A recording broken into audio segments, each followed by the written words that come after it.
We should live in gratitude every day, in awe that the brain that is housed inside that lovely cranium of yours is the most sophisticated piece of hardware and software in the entire universe. I mean it. My friends, every day I am more impressed by your willingness to share your thoughts, ideas, and questions with us. This is such an incredible question, and one that people have pondered for millennia, in addition to the multitude of books that have been written to help people break unwanted habits. And of course, on the positive side, how to create helpful, fun, healthy, and life-enhancing habits. My friends, I am in, and I'm excited to provide you with some tools to break those habits that you do not want in your life. And these could be nail-biting, procrastinating, poor time management, poor eating habits, smoking, drinking, using drugs, vaping, spending too much time on your phone, being lazy, viewing inappropriate things, harming yourself, or other behaviors and actions that may be harmful to you and that you just don't want to do anymore. I'm happy we're talking about this because honestly, it's better than not talking about it. When we talk about things, our ability to manage those things is increased. When we keep secrets or silently continue to fight things internally without ever expressing them or asking for a little help, it's often significantly more difficult for us to stop doing those things that you have identified as no longer helpful, productive, fun, or straight up intelligent. So let's start here. Whenever you think about habits, I want you to think about patterns, because your first step to stopping or beginning a new habit is just understanding who you are, how your brain functions, and how your body interacts with that brain. I also want you to understand that beneath your habits and behavior patterns are ideas and belief systems that either encourage those unwanted habits or that make it hard for you to start new ones. Think of it like the root system of a tree. We don't want to just start hacking at the branches of a tree. We want to cut things off at the root whenever possible. In other words, when you begin to change your ideas and beliefs about things, it becomes a lot easier for you to change your habits and actions. Okay, so first things first. Your brain is a pattern creation tool. It is a shortcut machine, and it's absolutely genius. Basically, the brain begins to learn a pattern, whether it's driving, golfing, playing the piano, working a math problem, running, or reading, and then makes these internal connections inside of your brain so that it becomes a shortcut. What that means is that you don't even need to think about how to do it. You can just drive, walk, run, jump, do a backflip, text, type, etc. It's amazing. We should live in gratitude every day, in awe that the brain that is housed inside that lovely cranium of yours is the most sophisticated piece of hardware and software in the entire universe. I mean it. You've most likely heard me say, whatever you repeatedly and consistently ask your brain and body to do, it will learn to do without one single complaint. Whether it's brushing your teeth, playing Guitar Hero, throwing a pot on a pottery wheel, painting, or throwing the javelin, you and I are absolutely remarkable. Your body and brain will literally become a physical manifestation of your choices and habits over time. Remember that. And by the way, your brain will never stop doing this for the rest of your life, just creating patterns. But of course, as it is with most things, the same system that can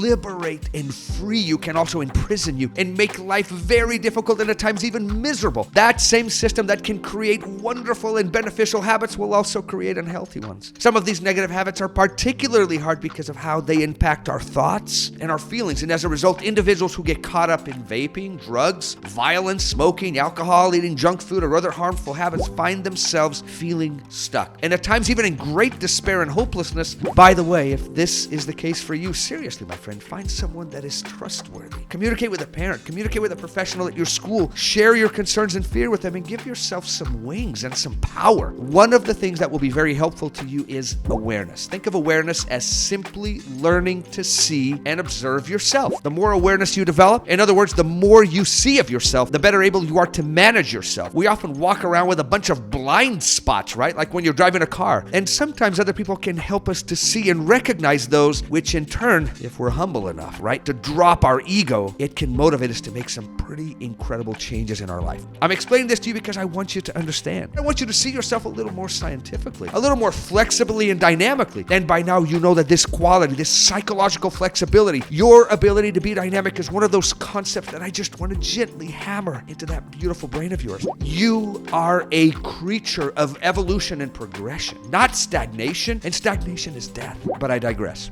I want you to see yourself as someone who is not only capable of change, but is always changing. engaging. So let's talk about tools and some strategies that will help you to move away from these habits or patterns that you're hiding from everyone else, that cause you embarrassment, shame, and that in some cases are just unhealthy for you. In the book Atomic Habits, the author James Clear teaches us some simple steps to help you create awesome habits, and of course some steps to help you stop doing harmful and unwise things. So if you want to create a new habit, he gives you 4 rules that will help you to be successful. And you want to remember these, peeps. Number 1, make the new habit obvious. Obvious means visible, close by, within reach, easy to remember, easy to see, something that places that new habit in front of your face and at the top of your mind. Number 2, make it attractive. Attractive just means that you need to think about, why would you want to do this new habit? Why do you want to exercise? Learn the guitar, study better, become more confident, run faster. Connect with the why, and it will provide you with the additional drive and motivation to help you get started and also to help you keep going when things get tough. By the way, don't just do this in your head, write it down. Number 3, make it easy.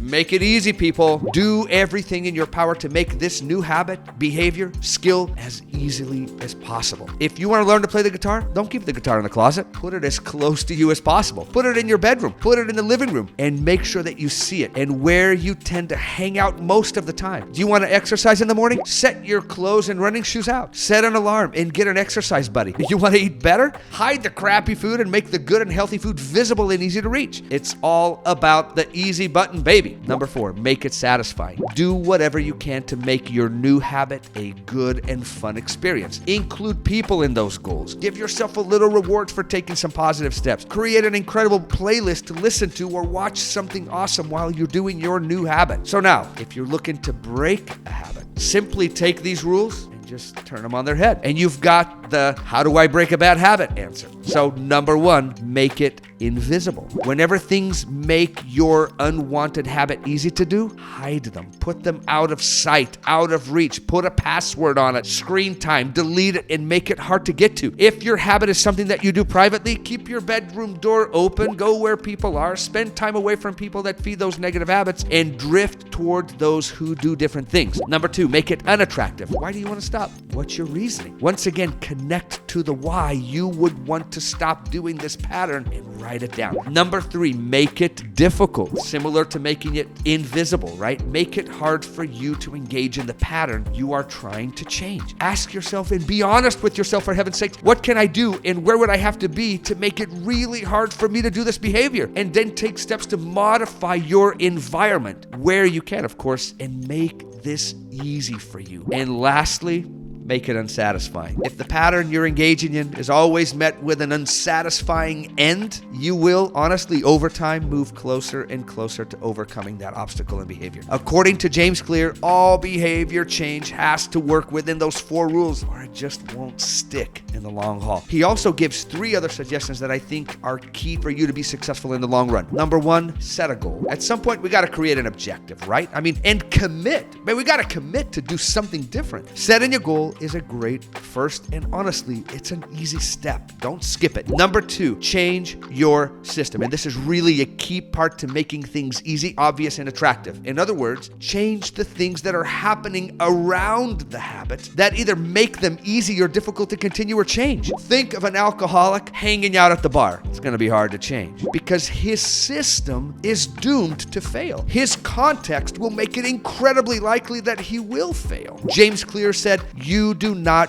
rise to the level of your goals, you fall to the level of your systems." I know that's a bit of a deep quote, but it means that if you don't have a consistent approach to achieving your goals, you're likely to fail. And 3, the third and deepest layer is changing your identity. Goals are about what you get. Systems are about what you do. Identity is about who you are and what you believe. So begin by focusing first on who you wish to become as a person and build from there. So for example, if you're trying to quit vaping, own it. Don't just quit so you don't get caught or get in trouble. Quit because you don't want to be a vapor anymore. And instead, because you want to be someone who is smart about what you read and put into your body. Know what I'm saying, my friend? There's so much more to know and many other tools that can really be useful for you, but I hope that these ideas can encourage and motivate you to begin the process now. Remember, at times change happens over time, line upon line, precept upon precept, here a little, there a little. Trust the process, but move forward patiently and in an encouraging manner. Best of luck